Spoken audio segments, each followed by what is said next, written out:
Here we go. Hey everybody, it's me, Stuart. Today we're going to read a story from Up called Night Lights. I wonder what this one's about. Guess we'll find out. Here we go. I see one. Pull over, Mr. Fredrickson, Russell said. Carl swerved the station wagon to the side of the road. Is it a squirrel? Asked Doug as he jumped out of the car. Even better, said Russell. According to the Wilderness Explorer Guide to Flora and Fauna, it's a Japanese morning glory. They were headed to Sylvan State Park to earn Russell's Better Botanist badge, his first as a senior wilderness explorer. All he had to do was find and identify 10 varieties of wildflower. Only 9 more to go, he said as he took a photo of the flower. We'd better get moving then, Carl said.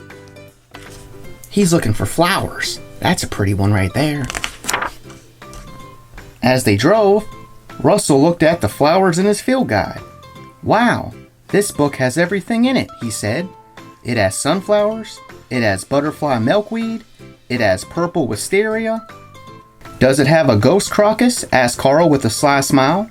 A what? Asked Russell. A ghost crocus, said Carl. It's a legendary flower that blooms only at night. Pale as the moon, glows in the dark, and 6 silver petals and stars on its stamens. Brave explorers have looked for it for centuries, but most people don't think it exists. But Ellie swore she saw one once, at the very park we're going to. Wow, said Russell. Then he frowned. I don't see it in the field guide. Like I said, most people don't think it exists, said Carl. I wonder if it does exist. When they reached the park, it was already mid-morning. It took a while to find their campsite and set up their tents. By the time they were ready to hike, it was midday. They spent the day searching for flowers in Russell's guide. By the time the sun was setting, they had found 10 varieties of wildflower. But Russell couldn't stop thinking about the ghost crocus. Please, Mr. Fredrickson, said Russell as they walked back to the campsite. Can we look for a ghost crocus? Sorry, said Carl. It's getting late. We have to get back to camp before dark. That night, they sang around the campfire and told each other ghost stories. Ooh, scary. And then they looked at the constellations. All right, it's getting very late. It's time for bed, Carl said, opening his tent. He had forgotten all about the ghost crocus. But Russell hadn't. He couldn't sleep knowing there was another flower he could find and identify.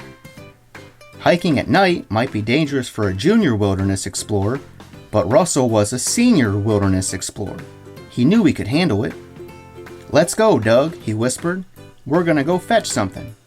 I love fetching, said Doug. The woods were a lot darker than Russell had expected. Maybe Mr. Fredrickson was right. It was getting very late. Uh-oh, they shouldn't have left. But then he spotted a soft glow. It seemed to be coming from the back of a cave.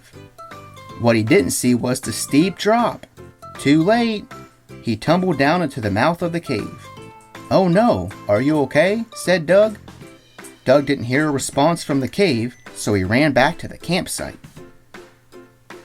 Carl awoke to a wet tongue licking his face. Master, we were out in the dark looking for the ghost flower, and then he fell into the cave. What? Cried Carl. Quick, lead me to him. Oh no. Down in the cave, everything went dark. At first, Russell felt alone and afraid. But then he remembered. He was a senior wilderness explorer. I can handle this, he said to himself. He stood up and saw a glimmer of light. It was coming from around the corner. Russell, someone cried. It was Carl. He had tied a rope to a tree and was lowering himself down into the cave. Look, cried Doug happily. I have fetched my master and brought him back. I'm sorry, Russell, said Carl. I shouldn't have told you that story about the ghost crocus. Honestly, I never believed it myself. Ellie always had a great imagination. Well, I found something anyway, said Russell with a sly smile. I wonder what he found. Well, I'll be, said Carl.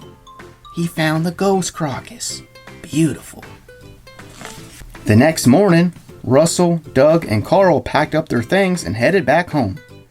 The wilderness explorers are going to be so excited I found all the wildflowers plus one, Russell chattered away in the back seat.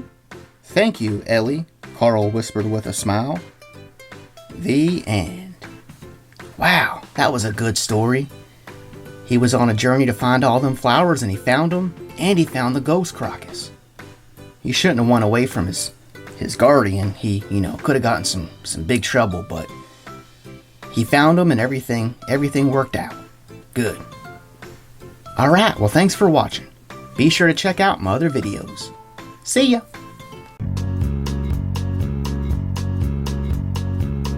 Thanks for watching. See you next time.